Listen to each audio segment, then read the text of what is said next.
Hi, I am Dr. Ankita Yadav, ENT specialist at CK Birla Hospital, Gurgaon. आज हम कुछ जानकारी लेते हैं एलर्जिक राइनाइटिस के बारे में। एलर्जिक राइनाइटिस क्या होता है, इसके सिम्टम्स क्या होते हैं और हम इसका ट्रीटमेंट कैसे कर सकते हैं। एलर्जिक राइनाइटिस होता है जब हमारी बॉडी में कोई भी फॉरेन पार्टिकल आता है तो हमारी बॉडी उसके अगेंस्ट फाइट करती है। हमारा जो इम्यून सिस्टम है उसके अगेंस्ट फाइट करता है। जब भी कोई फॉरेन पार्टिकल हमारी बॉडी में आता है, मोस्टली हमारी नाक के थ्रू एंटर करता है, तो जो हमारा इम्यून सिस्टम है एक केमिकल रिलीज करता है जिसको हम हिस्टामिन कहते हैं, जिससे हमारा जो भी नेजल म्यूकोजा है, आईज हैं, इन सब में इन्फ्लेमेशन हो जाती है, सो दैट वो ब्लॉक करती हैं जो एलर्जन है वो हमारी बॉडी में एंटर ना करे। तो इसमें पेशेंट को सिम्टम्स क्या क्या आते हैं। सबसे पहला होता है कि पेशेंट को नोज ब्लॉक होता है, नेजल डिस्चार्ज होता है, नाक में खुजली होती है, आईज में इचिंग होती है एंड एट टाइम्स बॉडी में भी इचिंग हमने देखा है। ऐसे में हमें क्या करना चाहिए। सबसे पहले होता है कि हमें फाइंड करना है कि हमें किस चीज़ से एलर्जी है। आजकल हमारे पास ब्लड टेस्ट है जिसको हम सीरम IgE कहते हैं। उससे हमें पता चल जाता है कि हमारा जो भी बॉडी है ससेप्टेबल है एलर्जीज होने का कि नहीं। अगर उसकी मात्रा बढ़ी हुई होती है हमारे ब्लड सैंपल में तो इसका मतलब कि हमें एलर्जी होने के चांसेस हैं।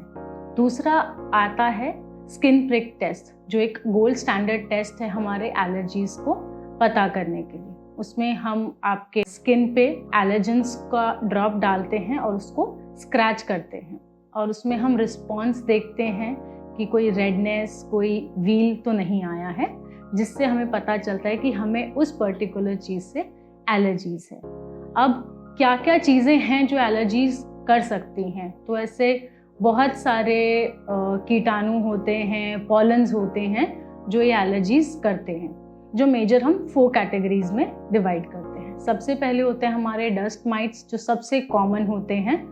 डस्ट माइट्स बहुत ही छोटे छोटे कीटाणु होते हैं जो हमें यूजली नेकेड आई से नहीं दिखते हैं। ये कहाँ पे पाए जाते हैं? ये पुराने जो बेड्स हो गए हैं, पुरानी बेडशीट्स होती हैं, कर्टन्स, कारपेट्स, इन सब चीज़ों में मिलता है।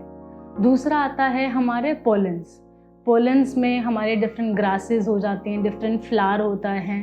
तो जब भी फ्लावरिंग सीजन होता है या चेंज ऑफ सीजन होता है तो कुछ पेशेंट्स में हमें देखने को मिलता है कि उन्हें सिम्टम्स एग्रीवेट हो जाते हैं। मोस्ट लाइकली हो सकता है कि उन्हें उस टाइम पे जो पोलन हवा में रहता है उससे एलर्जी हो। तीसरा आता है हमारा फंगाई। फंगाई हमारा सीपेज होती है, प्लांट्स होते हैं, इन सब में हमें फंगस देखने को मिलता है। एंड फोर्थ आता है हमारे पेट्स। पेट्स में हमारे डॉग्स हो गए, कैट्स, काउ डैंडर, इनके हेयर से, इनके डैंडर से, इवन ह्यूमन डैंडर से टाइम्स पेशेंट को एलर्जीज हो सकती है। अब आते हैं हम इसकी ट्रीटमेंट पे।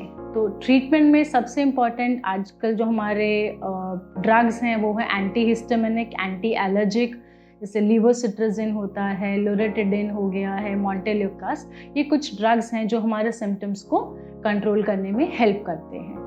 और आते हैं हमारे नेज़ल स्प्रेज, जो हमारे नेज़ल पैसेज को क्लीन करने में हेल्प करते हैं। सलाइन स्प्रेज होते हैं और कुछ स्टेरॉइड बेस्ड मेडिसिनल स्प्रेज होते हैं जो हमें सिम्टम्स को रिलीव करने में हेल्प करते हैं। जो एमर्जिंग अभी हमारा फील्ड आ रहा है वो आ रहा है इम्यूनोथेरेपी।